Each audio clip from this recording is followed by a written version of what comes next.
குஜராத் மாநிலம் சூரத் மக்களவை தொகுதி எம்பியாக போட்டியின்றி தேர்வான பாஜக வேட்பாளர் முகேஷ் தலால். காங்கிரஸ் வேட்பாளர் நீலேஷ் கும்பானியின் வேட்புமனு தள்ளுபடியான நிலையில் மற்ற வேட்பாளர்களும் மனுக்களை வாபஸ் பெற்றனர்.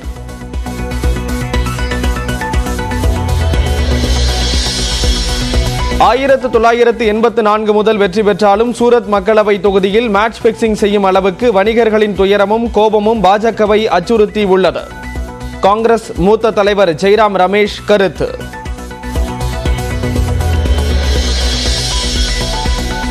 பிரதமர் மோடியின் வெறுப்பு பேச்சு தொடர்பாக தேர்தல் ஆணையத்தில் காங்கிரஸ் மார்க்சிஸ்ட் கம்யூனிஸ்ட் கட்சிகள் புகார். பெண்களின் தாலியை கூட எடுத்து இஸ்லாமியர்களுக்கு காங்கிரஸ் கொடுத்துவிடும் என பேசியது குறித்து நடவடிக்கை எடுக்க வலியுறுத்தல்.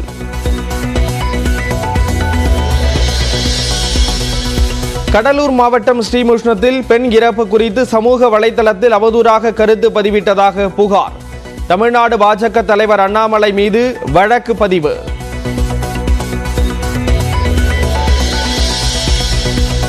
-107 வெயில் சுட்டெரித்த ஈரோடு மாவட்டத்தில் கனமழை. விவசாயிகள் மக்கள் மகிழ்ச்சி.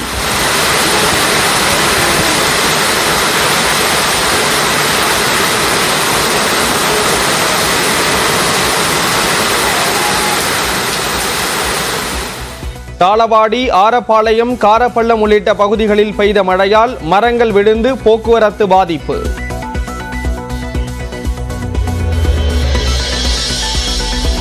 வட தமிழக உள் மாவட்டங்களில் இன்று வெப்ப அலை வீசக்கூடும் என வானிலை மையம் தகவல். ஓரிரு இடங்களில் வெப்பநிலை இயல்பை விட 2 முதல் 3 டிகிரி செல்சியஸ் வரை உயரலாம் என கணிப்பு.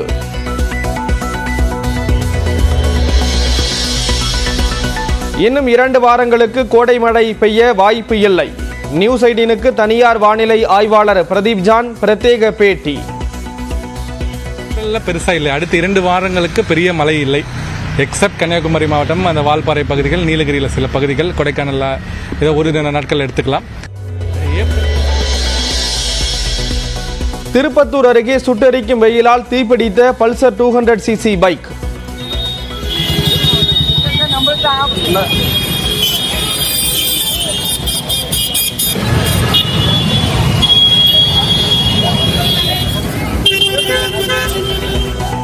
தண்ணீர் ஊற்றி அணைப்பதற்குள் முழுவதும் எரிந்து சேதம்.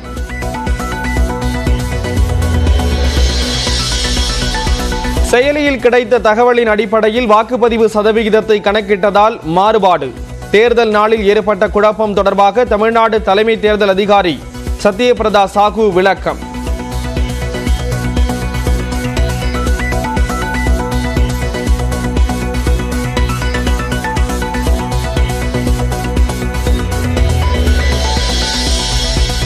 சென்னையில் 3 மக்களவை தொகுதிகளில் வாக்குப்பதிவு சதவிகிதம் குறைந்தது ஏன் என ஆராய முடியவில்லை. தமிழ்நாடு தலைமை தேர்தல் அதிகாரி சத்யபிரதா சாஹூ தகவல்.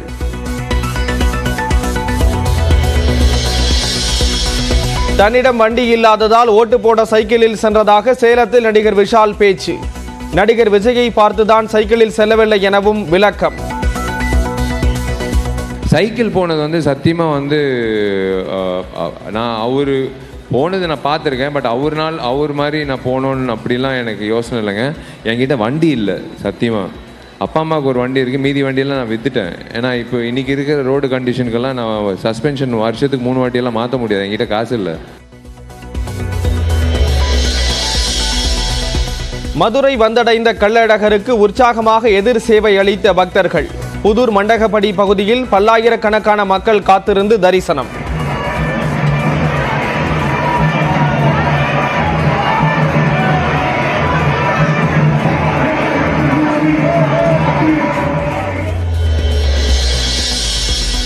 சட்டவிரோத பண பரிவர்த்தனை வழக்கில் சென்னை நீதிமன்றத்தில் ஆஜர்படுத்தப்பட்ட முன்னாள் அமைச்சர் செந்தில் பாலாஜி.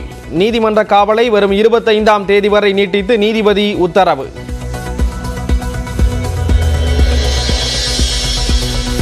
நயினார் நாகேந்திரன் உதவியாளர்களிடம் 4 கோடி பறிமுதல் செய்த வழக்கை அமலாக்கத்துறை விசாரிக்க முடியாது. சட்டவிரோத பண பரிவர்த்தனை பிரிவின் கீழ் வராது என உயர்நீதிமன்றத்தில் இடி விளக்கம்.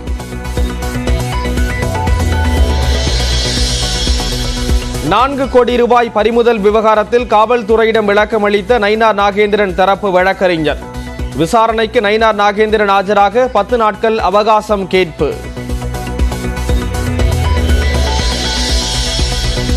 சென்னை மாநகரில் சட்டவிரோதமாக வாகனங்கள் நிறுத்துவதை தடுப்பதற்கான கொள்கை 3 மாதங்களில் இறுதி செய்யப்படும். சென்னை உயர்நீதிமன்றத்தில் தமிழ்நாடு அரசு தகவல்.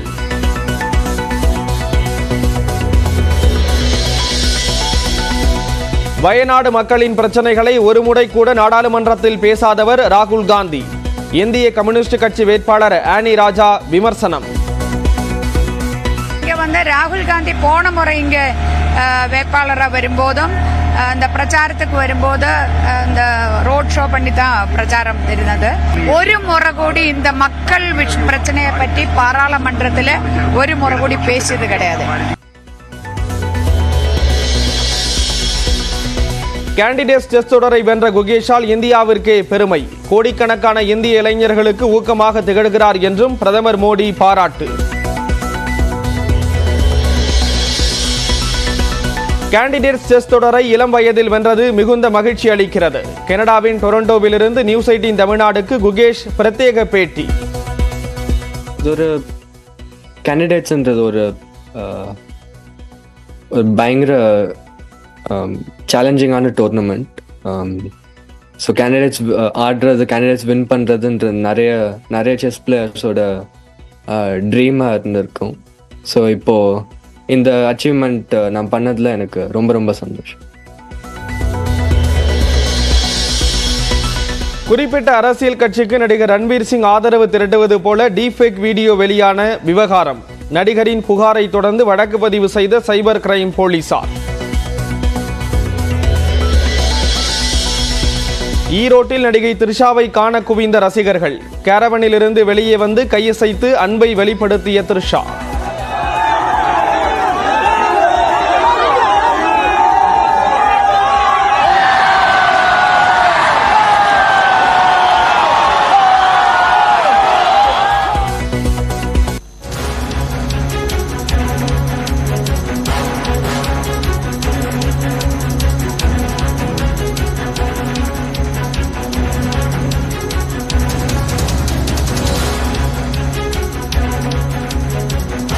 தமிழ்நாடு பாஜக தலைவர் அண்ணாமலை மீது ஸ்ரீமுஷ்ணம் போலீசார் வழக்கு பதிவு செய்திருக்கிறார்கள். பெண் கொலை தொடர்பாக சர்ச்சைக்குரிய வகையில் பதிவிட்டதால் இந்த வழக்கானது பதிவு செய்யப்பட்டிருக்கிறது. கூடுதல் விவரங்களோடு இணைகிறார் செய்தியாளர் பிரேம். விவரங்களை பதிவு செய்யலாம். தமிழ்நாடு பாஜக தலைவர் அண்ணாமலை மீது கடலூர் மாவட்டம் ஸ்ரீமுஷ்ணம் போலீசார் அவதூறு வழக்கு பதிவு என்பது பதிவு செய்திருக்கிறார்கள்.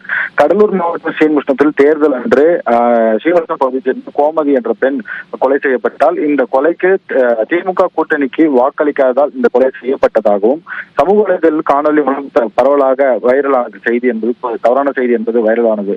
இதன் அடிப்படையில் விசாரணை மேற்கொண்ட ஸ்ரீமுஷ்ணம் போலீசார் ஏற்கனவே அதே ஊரை சேர்ந்த கலைமணி மற்றும் ஜெயக்குமார் கோமதி ஆகியோருக்கும் கோவில் பிரச்சனையில் ஒரு முன்விரோதம் இருந்துள்ளது. அந்த முன்விரோதம் காரணமாகவே ஏற்கனவே ஒரு வழக்கு நிலுவையில் இருக்கக்கூடிய நிலையில் கலைமணி அந்த வழக்கை வாபஸ் பெற கோரி இருவரும் வாக்குவாதத்தில் ஈடுபட்டதாக கூறப்படுகிறது. இந்த நிலையில் வாக்குவாதம் முற்றிலும் கடுமையான மோதல் என்பது ஏற்பட்டது. இந்த மோதலில் கோமதி என்ற பெண் உள்காயம் ஏற்பட்டு சம்பவ இடத்திலேயே பலியாகியிருக்கிறார். அதை தொடர்ந்து ஸ்ரீமுஷ்ணம் போலீசார் வழக்கு பதிவு செய்து அன்றைய தினமே 11 பேர் மீது வழக்கு பதிவு செய்து அன்றைய தினமே 5 பேர் மீது கைது நடவடிக்கை ஈடுபட்டது. இந்நிலையில் இந்த திமுகவுக்கு வாக்களிக்காததால் அந்த பெண் பாஜகவுக்கு வாக்களித்ததால் காரணம் காட்டி தவறான செய்தியை சமூக வலைதளத்தில் பரவதாக கூறி வட இந்தியர் உட்பட பலர் இந்த தமிழ்நாட்டை சேர்ந்தவர்கள் இந்த வைரலான செய்தியை பரப்புவதாக தொடர்ச்சியாக குற்றச்சாட்டிய நிலையில் வட இந்தியர் உட்பட 3 பேர் மீது இன்று காலை கடலூர் மாவட்ட போலீசார் வழக்கு பதிவு செய்தனர். சைபர் கிரைம் போலீசார்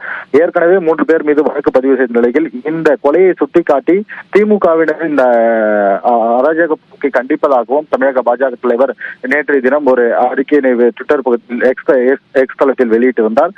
அதுவும் தவறான செய்தியை பரப்பியதாக தற்போது கடலூர் மாவட்ட போலீசார் ஸ்ரீமுஷ்ணம் போலீசார் அந்த பாஜக தலைவர் அண்ணாமலை மீது 3 பிரிவுகளின் கீழ் வழக்கு பதிவு என்பது செய்யப்பட்டிருக்கிறது. 153 மற்றும் 504 மற்றும் 505 என்ற கூட சமூக வலைதளத்தில் அவதூறுகளை தவறான செய்திகளை பரப்புவதாக கூறி தற்போது 3 வழக்கை இன்று தமிழ்நாடு பாஜக தலைவர் அண்ணாமலை மீது வழக்கு பதிவு செய்திருக்கிறார்.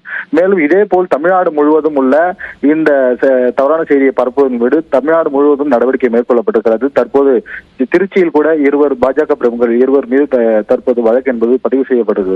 ஸ்ரீராம், விவரங்களை வழங்கியதற்கு நன்றி பிரேம்.